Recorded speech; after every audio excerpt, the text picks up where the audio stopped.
His time has expired and yields back. The chair now recognizes the gentleman from Texas' 11th District for 5 minutes for question. Thank you, Mr. Chairman. No surprise that I'm going to bring up a project in Texas, in Abilene, Texas, that you're probably aware of with Natura Resources, leading an effort to build a reactor on the campus of Abilene Christian University, where I've been and I visited. But they've received formal commitments from the Department of Energy for both HALEU and the specialized salt required for the reactor's operation. Natura has been selected to be a part of the DOE reactor pilot program, and the facility there is completely built. As I mentioned, I just visited it a couple months ago. It's very impressive. The state of Texas is also partnering and supplying $120 million. But these milestones confirm that the fuel supply, the regulatory approval, and the project readiness are not just speculative. They're actually happening, and they're well ahead and doing very, very well. I think the remaining obstacle is the processing and the transportation of the materials, which is inherently a governmental function, and we appreciate the Idaho National Laboratory's help in this. So the reactor will be built this year. Dr. Wagner, how can INL best support this project and the goals of the administration to get the required products, including HALEU, to Abilene in a timely manner to complete the project? So thank you for the question and the partnership there. I would say that the first thing that we have to address and that is being addressed is the actual fundamental material that is made into a fuel form. The high-assay LEU that I think you referred to, that's a fundamental federal government decision on who gets what and how much and so forth. Where Idaho National Laboratory plays the role is we have some of that material on behalf of the Department of Energy. And then we can help with developers move that material from its raw form into the fuel form that the reactor needs. And so that's the area that we can definitely help with. So, and I think the frustration has been that this is a privately funded enterprise, that DOE came to this group and said, will you do this? They said, sure. And then they get all the way there, and it's like they're at the finish line. They want to get this done, but the government needs to finish their piece of this. So we recognize that the availability of the facilities and the equipment for processing materials is limited.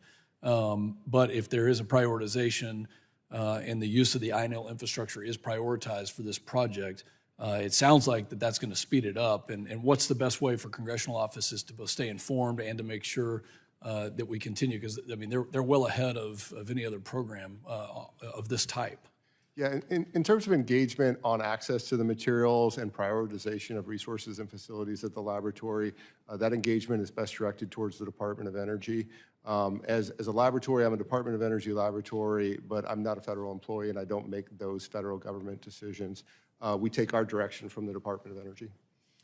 I think what we recognize in this hearing is very significant because there's a race, and that race is not just for AI, although that is extremely important, but the race is for an assortment of energy needs, that demand is going to continue to increase at an exponential rate. And that kind of leads me to a question from Mr. Williams, which utilities are seeing unprecedented load growth for data centers, and how much regulatory certainty is needed before you can commit nuclear resources to continue to serve that load at scale. So thank you for that question, Congressman. So we are seeing tremendous load growth, especially in the Southeast, and Southern Company is planning to meet that commitment. We believe that preserving the option for new nuclear generation is important for our customers as we look for that, but we've got to mitigate the risk that are associated with that. We laid those out in our testimony today, and that's our focus in how do we mitigate those risks, working with through public-private partnerships, working with the customers, those data center customers, and making sure that we can do that. Because what we want to do is when we bring that data center on, we want to put downward pressure on rates for the rest of our customers. That's the model that we've established in Georgia. That's what we want to continue to do. And so that's what we're focused on. Well, thank you. We have to compete at the speed of commerce, and right now we're competing at the speed of government, which is abysmal. Dr. Wagner, when we think about what's the biggest economic driver of nuclear waste recycling? The biggest economic driver? Yeah. I would say that mining uranium out of the ground is cheaper.